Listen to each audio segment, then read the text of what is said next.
Okay, so hopefully you have R and R Studio installed, and we'll be using R Studio. Okay, so run R Studio.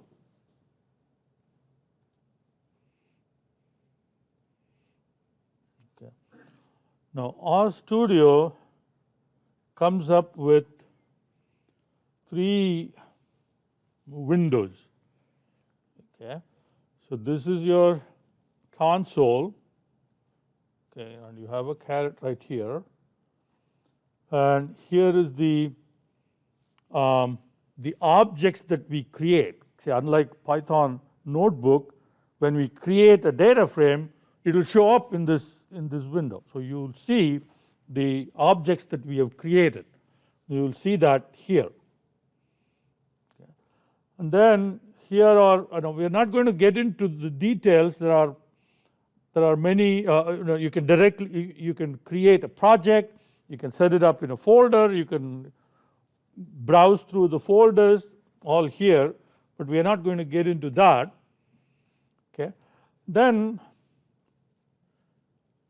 what we're going to do is here is how we will create new files. Okay. We don't want to use the console. Okay. If you want to test out, like you can say x is 5. Okay, now see the assignment operator. Okay, in Python, we would say x equal to 5, right? So 5, the number 5 will be put into this container x. Whereas in R, this is the convention. You put a less than sign and a hyphen. So you're putting, it has a visual concept, like literally putting something into the variable. So now you see that x value appears here. Okay. So each line that you type and you press enter, it gets executed right away. And you can't save that stuff. So if you want to set up code like what we did in Python, then you have to create a file. And we do that here. And there are several options that we have. Now, R script is the most basic one. Okay. What we did just a minute ago in the console, that's what you have in R script. So you just type code line after line after line, and then you highlight the set of lines and run it. And those lines will be run in the console. Okay. But we're not going to use that. We're going to use R Markdown. Okay. And R Markdown and R Notebook, they're very similar. Okay. There are some technical differences, so we're not going to get into that. What we're going to do is R Markdown, and the reason for that is like in Python, where you can mix you can mix some text or your notes and then your code. So you can do that in Markdown. So we're going to use R Markdown, and when you click R Markdown, so you're prompted to enter a title and an author. You don't have to do that. You can just simply say OK, and that will be good too. But so let's say my first Markdown. Okay, and then you can select how the Markdown file will be rendered. You want it as an HTML or PDF or Word.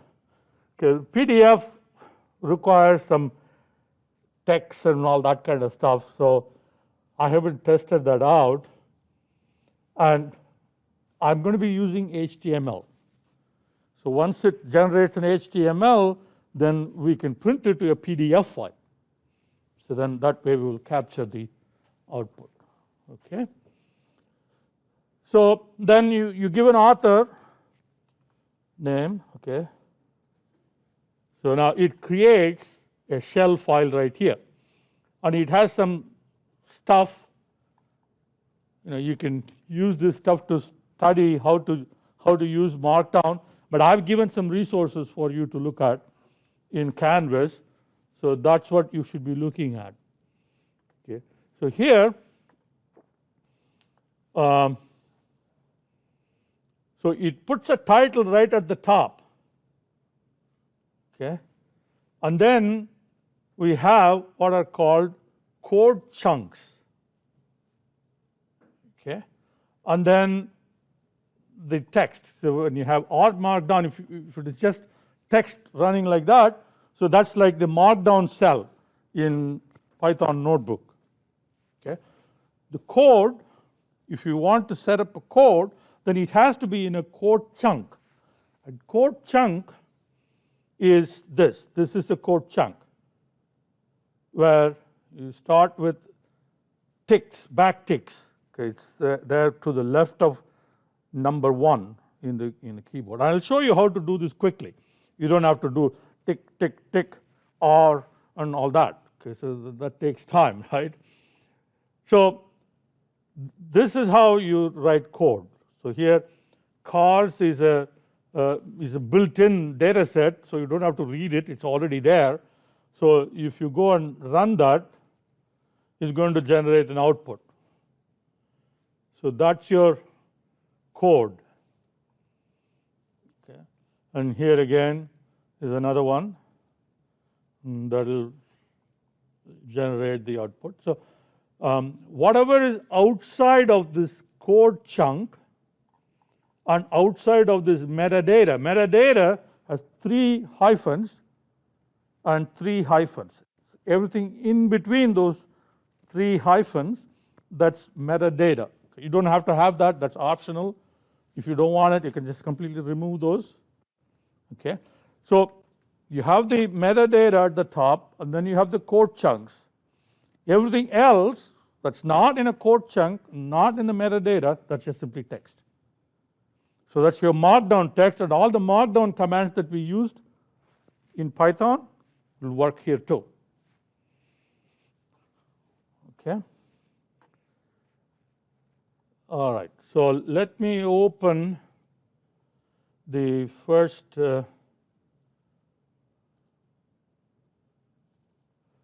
this is there in your Canvas, by the way, Markdown. So our first one is R Markdown Basics. Okay, so open that. So here is the R Markdown Basics. Okay, so you have the title and whatever. So there are 3 basic components in an R Markdown document. Okay, so and once you've set this up, you can go and run. Okay, knit is what you do. Okay, so it's a knit to HTML. Then it will run the entire file of code, and it will generate an HTML like this. And then you can open in a browser and then print it to whatever you want to save it as a PDF, save it. Okay. So let's look at what we have here. So there are 3 basic components of R Markdown documents. Your metadata, which is what I talked about, say 3 dash dash dash and dash dash dash, and everything in between is your metadata. And there are some basic metadata that R will automatically create for you. Right? When you start a new file, okay, remember we did it by clicking R Markdown. So here is the part that it's automatically created. You can leave it there. If you don't want it, take it away. But if you leave it there, okay, like look at the metadata here, and when you run knit, you will see that title will come from the metadata. So this metadata here is R Markdown Basics. So that is automatically printed at the top. Okay. And then we have three things: your metadata, and then your text, and your code. Code chunk is where you have that backtick, backtick, backtick, or. Okay, so that's your code. So these are the three types of content. So then we have inline formatting, and here are the block level formatting. So these are the, okay, if you use the single pound mark, that's your first level header, 2 pound marks, then your second level header, and then your unordered list, okay, and then indenting, ordered list, and block code. Okay, you can, each of these are described here in the R Markdown basics as well. Okay. So they are very similar to what we have already seen. Okay. All right. So review these. So, we've already discussed these in Python. Now, as you're working through, okay, suppose let's go here, and we will talk about the you can set up a default for each code chunk. There are some properties that you can define. Okay, and you can define a default property for all the code chunks by using this command: .NIT_R ops chunk dot $set. Then whatever that you set up here, okay, like in the setup, that is your default properties for all the code chunks. Okay, and you can override these defaults if you want. Okay, so like for example, now you want to insert a new code chunk. Okay, so you can do it manually, going like that. Okay, but faster way, the shortcut. Okay, so you have to use 3 fingers. Control Alt I. Control Alt I will create a code chunk for you, and then you can type in your code. Okay. Now, if you want to override the setup options, then you can go and type in your options here. Okay, we'll talk about what those options are next time. Okay. Now, so you type in a code. Now, how do you run the code? There are several ways to do it. One is you can click this green button, or there is a quick, again, 3-finger shortcut, and that would be Control-Shift-Enter. Okay, so these are the 2 shortcuts that we will be using very often. Control-Alt-I, that will insert the code chunk. Okay, and then Control-Shift-Enter, that will run the code for you. Now, of course, if you have set up lots of chunks and you want to run them all, you can go and do run all here, or you can run up and all the code up from a point, or all the code down from a point, and so on and so forth. You can do that as well. Okay, all right, we will stop here, and I want you to look at, go through R Markdown. So there is a quick tour here, and then review these.